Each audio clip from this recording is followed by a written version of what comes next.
नमस्कार मित्रों, मैं उमाशंकर जोशी। गुरु मंत्र के अंतर्गत मित्रों आज हम स्त्रीलिंग शब्दों की चर्चा करेंगे और स्त्रीलिंग शब्दों में सबसे पहले हम रमा शब्द की चर्चा करते हैं। मित्रों ये जो रमा शब्द है ये आकारांत शब्द है। कौन सा शब्द है मित्रों? आकारांत। आकारांत शब्द इसलिए क्योंकि मित्रों रमा शब्द का जो अंत है वो किससे हो रहा है? आ से। रमा तो में जो आ है इसलिए कौन सा शब्द हो जाएगा मित्रों? आकारांत। और आकारांत कौन सा शब्द होगा मित्रों? स्त्रीलिंग शब्द होगा। कौन सा मित्रों? स्त्रीलिंग। तो मित्रों देखिए, आपके यहाँ प्रथमा से लेकर के सप्तमी विभक्ति तक और अंत में क्या है? संबोधन है। क्योंकि रमा भी संज्ञा शब्द है और संज्ञा शब्दों का क्या होता है? संबोधन रूप भी बनता है। मित्रों प्रथमा विभक्ति में बनता है रमा रमे रमाह, द्वितीय विभक्ति में बनता है रमाम रमे रमाह, तृतीया में बनेगा रमया रमाभ्याम रमाभिः, चतुर्थी में बनेगा रमायै रमाभ्याम रमाभ्यः, पंचमी में बनेगा रमायाः रमाभ्याम रमाभ्यः, षष्ठी में बनेगा रमायाः रमयो रमाणाम, सप्तमी में बनेगा रमायाम रमयो रमासु और संबोधन में बनेगा हे रमे हे रमे हे रमा। तो आइए मित्रों ये एक वचन वाले रूपों की हम लोग चर्चा करें। तो यहाँ से लेकर के यहाँ तक के जितने भी रूप हैं ये मित्रों कौन से वचन के हैं? एक वचन के रूप हैं। तो मित्रों प्रथमा के एक वचन में क्या रूप बनता है? रमा। बिल्कुल हूबहू रमा शब्द रहता है, इसमें कोई परिवर्तन नहीं होता है। तो प्रथमा का एक वचन क्या बनेगा मित्रों? रमा। आकारांत शब्द है, रमा हूबहू बनेगा। द्वितीय विभक्ति के एक वचन की बात करें तो केवल अंत में अम प्रत्यय जोड़ना होता है, तो रमाम। रमा में मैं आपको हलन दिखाई दे रमाम। तृतीया में रमया, चतुर्थी में रमायै, पंचमी में रमायाः, षष्ठी में रमायाः, तो पंचमी षष्ठी का एक वचन रमायाः रमाया और सप्तमी का एक वचन क्या बनेगा? रमायाम। तो मित्रों आपने यहाँ क्या देखा कि तृतीया के एक वचन में आपने क्या जोड़ा? या। चतुर्थी के एक वचन में क्या जोड़ा? यही। पंचमी के एक वचन में क्या जोड़ा? याह। षष्ठी के एक वचन में क्या जोड़ा? याह। और सप्तमी के एक वचन में क्या जोड़ा? याम। तो रूप बन गया आपका रमया रमायै रमायाः रमायाः रमायाम। तो मित्रों तृतीया विभक्ति से लेकर के सब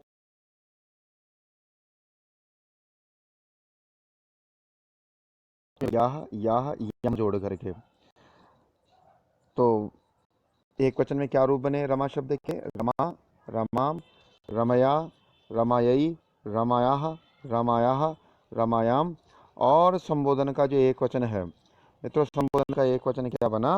हे रमे। तो प्रथमा का एक वचन क्या बनता है? रमा। और संबोधन का क्या बना? हे रमे। मित्रों अब द्विवचन की बात करते हैं। तो यहाँ देखिए द्विवचन में, तो द्विवचन में आपको यहाँ दिखाई दे रहा है कि प्रथमा और द्वितीय का द्विवचन एक जैसा रमे, तृतीय चतुर्थी पंचमी का द्विवचन रमाभ्याम रमाभ्याम रमाभ्याम, षष्ठी और सप्तमी का रमयो रमयो और संबोधन का द्विवचन हे रमे। प्रथमा की पुनरावृत्ति। मित्रों बहुवचन की बात करते हैं। तो प्रथमा का बहुवचन रमाः, प्रथमा और द्वितीय का बहुवचन एक जैसा बन रहा है। तृतीया में भी प्रत्यय जोड़ करके रमा भी, चतुर्थी और पंचमी का बहुवचन एक जैसा रमाभ्य रमाभ्य, षष्ठी का बहुवचन रमाणाम नैकुणत्व विधान और सप्तमी का बहुवचन रमासु। मित्रों परीक्षा में बहुत बार प्रश्न पूछा जाता है रमासु का। तो आपको ध्यान रखने की बात यह है कि यहाँ ये जो रमासु शब्द है तो रमा में आप लोगों रमासु यानी सप्तमी के बहुवचन में आपको कौन सा सकार दिखाई देगा? दंत्य सकार। और कई बार ये वाला प्रश्न पूछा जाता है रमासु हो। संबोधन के बहुवचन में क्या रूप बनेगा मित्रों? हे रमा हम। तो अच्छे है, आपको आशा है आपको ये रमा शब्द अच्छे समझ में आया होगा। अब मित्रों परीक्षा की दृष्टि से हमारे लिए महत्वपूर्ण कौन कौन से शब्द रूप हैं उसकी भी चर्चा कर लेते हैं। तो मित्रों परीक्षा में कई बार पूछा जाता है द्वितीया का बहुवचन। तो द्वितीया का बहुवचन क्या बनेगा मित्रों? रमा हम। फिर मित्रों परीक्षा में प्रश्न पूछा जाता है एक वचन वाले रूपों में से, तो आप यहाँ ध्यान रख सकते हैं। और महत्वपूर्ण बात है षष्ठी का बहुवचन क्या बनता है? रमाणाम। और सप्तमी का बहुवचन क्या बनता है? रमासु। तो विभिन्न परीक्षाओं में ये वाले प्रश्न पूछे जा चुके हैं। अब आइए मित्रों अगले प्रश्नों की ओर चलते हैं और अगला शब्द रूप हम देखते हैं। तो मित्रों अगला शब्द रूप है हमारे पास में इकारांत स्त्रीलिंग शब्द। अब ये इकारांत स्त्रीलिंग शब्द है तो आप लोग यहाँ समझ देख पा रहे हैं कि स्त्रीलिंग तो स्त्रीलिंग है ही। अंत में मति में कौन सा शब्द सुनाई दे रहा है आपको? कौन सा स्वर सुनाई दे रहा है? ई। तो ये ह्रस्व ही है, तो ह्रस्व इकारांत स्त्रीलिंग शब्द हो गए हैं मति शब्द। अब मित्रों जितने भी ह्रस्व इकारांत शब्द हैं वो मति की तरह ही चलेंगे, और आप जानते हो जितने भी आकारांत स्त्रीलिंग शब्द हैं वो रमा की तरह ही चलेंगे। तो अब हमें यहाँ ध्यान देने की मुख्य बात ये है कि यहाँ ये जो मति शब्द है ये किस तरीके से रूप चलते हैं, तो आइए चर्चा करते हैं। प्रथमा विभक्ति से लेकर के और मित्रों सप्तमी विभक्ति तक आपके यहाँ पर रूप दे दिए गए हैं, प्रथमा से सप्तमी, और अंत में संबोधन। मित्रों ये एक वचन, ये द्विवचन और ये बहुवचन वाले रूप हैं।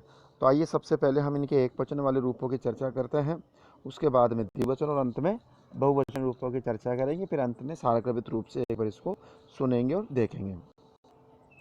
मित्रों यहाँ प्रथमा का एक वचन रूप बनता है मति, विसर्ग घटित रूप बनेगा। ध्यान रखने की बात है, विसर्ग घटित यानी विसर्ग लगेगा, तो आपको ध्यान रखना है मति।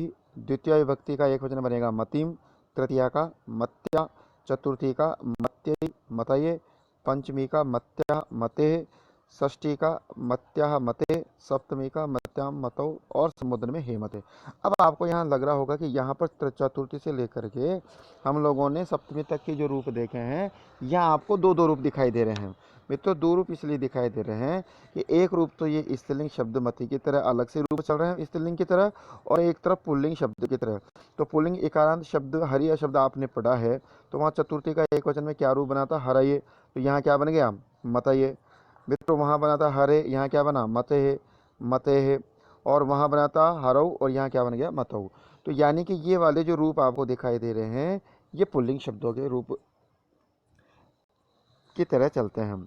और यहाँ ये जो आपको रूप दिखाई दे रहे हैं ये मित्रों किसकी तरह चलेंगे, स्त्रीलिंग शब्द की तरह चलेंगे। तो मति शब्द में पुल्लिंग की तरह भी रूप चलते हैं और स्त्रीलिंग की तरह भी रूप चलते हैं एक वचन में। अब मित्रों बात करते हैं हम इसके द्विवचन वाले रूपों की। द्विवचन वाले रूपों की बात करें तो मित्रों प्रथमा का द्विवचन और द्वितीय का द्विवचन एक जैसा होता है। मति दीर्घ ई हो गया है, कोई विसर्ग नहीं है, दीर्घ इकारांत हो गया। अब यहाँ मति मति, तृतीया चतुर्थी पंचमी में केवल भ्याम प्रत्यय जोड़ना हो तो शब्द रूप क्या बनेगा आपका, मति भ्याम। षष्ठी और सप्तमी में मत्यो मत्यो, और संबोधन में क्या बन जाएगा, हे मति, यानी कि प्रथमा की पुनरावृत्ति। मित्रों बहुवचन की चर्चा करते हैं तो मतयः, प्रथमा का बहुवचन क्या बनेगा, मतयः। द्वितीय का बहुवचन क्या बना है मित्रों, मति, यानी कि जो मूल शब्द है आपका मति उसके दीर्घ ई करके विसर्ग जोड़ना है, मति द्वितीय विभक्ति का बहुवचन रूप बनेगा। मित्रों तृतीया बनेगा मति भी ही, चतुर्थी और पंचमी मतिभ्यः, क्योंकि भय प्रत्यय जुड़ता है तो भय रूप बनेगा, तो मति शब्द में भय जोड़ देंगे, चतुर्थी और पंचमी का रूप प्रकट हो जाएगा। यहाँ ध्यान देने की बात है षष्ठी का बहुवचन बनता है मति नाम। तो मित्रों मति नाम जो शब्द बना है तो वहाँ देखिए जिस प्रकार हम लोगों ने पूर्व शब्दों में जो हम लोग अकारांत इकारांत उकारांत जो शब्द पुल्लिंग हम लोग पढ़ चुके हैं, तो वहाँ पे हम लोगों ने मूल शब्द का जो स्वर था उसको षष्ठी के बहुवचन में क्या किया था, दीर्घ। तो यहाँ पर देखिए मति शब्द का मति क्या हो गया है, दीर्घ, और यहाँ न तो विधान नहीं होगा तो शब्द के रूप क्या बनेगा आपका, मति नाम। और मित्रों संबोधन में मतिसु, और संबोधन का बहुवचन क्या बन जाएगा, हे मतय। उम्मीद है आपको मति शब्द भी अच्छे से समझ में आ गया होगा। मित्रों यहाँ अब हम परीक्षा की दृष्टि से महत्वपूर्ण प्रश्नों की जानकारी ले लेते हैं, कौन से प्रश्न परीक्षाओं में पूछे जा चुके हैं। तो ध्यान रखिए सबसे पहले तो ये प्रश्न प्रथमा का एक वचन वाला रूप पूछा जा चुका है। परीक्षा में जब आता है तो एक विकल्प में आपको विसर्ग लगा हुआ रूप मिलेगा और एक विकल्प में आपको विसर्ग रहित रूप मिलेगा। तो आपको विसर्ग युक्त वाले रूप को प्राथमिकता देनी है और वही आंसर आपका सही है। मित्रों यहाँ कुछ और चर्चा भी हम लोग कर लेते हैं कि यहाँ से चतुर्थी पंचमी षष्ठी और सप्तमी के एक वचन में आपको दो दो रूप बनाने हैं, तो दो दो रूप बनते हैं, तो दो विकल्प आते हैं, दोनों का आपको देख करके आंसर सही करना है। मित्रों यहाँ द्विवचन वाले रूप कम पूछे जाते हैं। बहुवचन में आपको द्वितीय का बहुवचन ज़्यादा पूछा जाता है, षष्ठी और सप्तमी का बहुवचन ज़्यादा पूछा जाता है, और हम लोग उसकी चर्चा कर चुके हैं। संबोधन की बात करें तो संबोधन का एक वचन परीक्षाओं में ज़्यादा पूछा जाता है। तो मित्रों उम्मीद है आपको मति शब्द की चर्चा भी अच्छे से समझ में आई होगी। मित्रों अब बात करते हैं इकारांत नदी शब्द की। मित्रों नदी शब्द इकारांत है। अब यहाँ ध्यान देने की बात यह है कि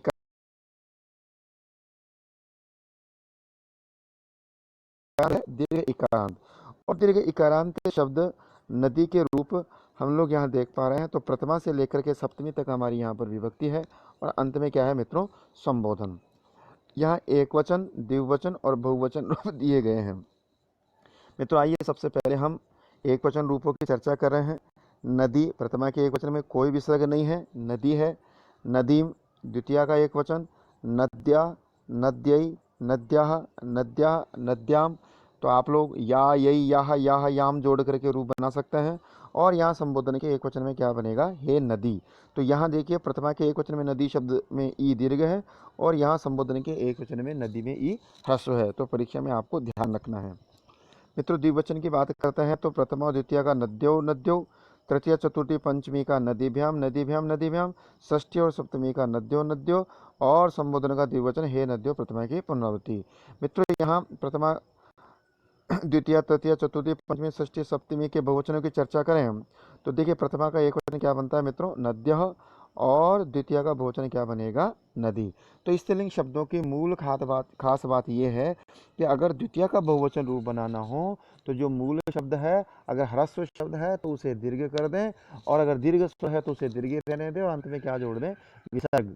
यानी कि स्त्रीलिंग शब्दों में द्वितीय का बहुवचन हमेशा विसर्ग घटित रूप बनेगा, और उससे पहले वाला स्वर आपको क्या दिखाई देगा, दीर्घ दिखाई देगा। अब आप इसे एक ट्रिक के रूप में भी इस्तेमाल कर सकते हैं। मित्रों तृतीय का बहुवचन क्या बनेगा, नदी भी। चतुर्थी पंचमी का नदीव्य नदीव्य, षष्ठी का बहुवचन नदी नाम। अब आपको समझने में कोई दिक्कत नहीं आ रही होगी, षष्ठी के बहुवचन में नदी नाम, सप्तमी का बहुवचन नदीसु, और संबोधन का हे नद्यः। तो अब आप लोग जान गए होंगे कि नदी शब्द में भी हम लोग आसानी से शब्द रूप तैयार करके परीक्षा की दृष्टि से महत्वपूर्ण तैयारी कर सकते हैं। और परीक्षा में शब्द रूपों के प्रश्न मान के चलिए ज़्यादा से ज़्यादा पूछे जाते हैं, इसलिए आप शब्द रूपों को सही ढंग से तैयार करें। विद्यार्थी अक्सर यही गलती करता है कि पूरी व्याकरण पढ़ता है और शब्द रूप और धातु रूपों को नहीं पढ़ पाता, इसलिए संस्कृत व्याकरण के प्रश्न उसके गलत हो जाते हैं। ना ही उससे अर्थ निकलता है, और ना ही वह प्रश्नों को समझ पाता है, और ना ही वह शब्द रूपों के आंसर ठीक प्रकार से दे पाता है।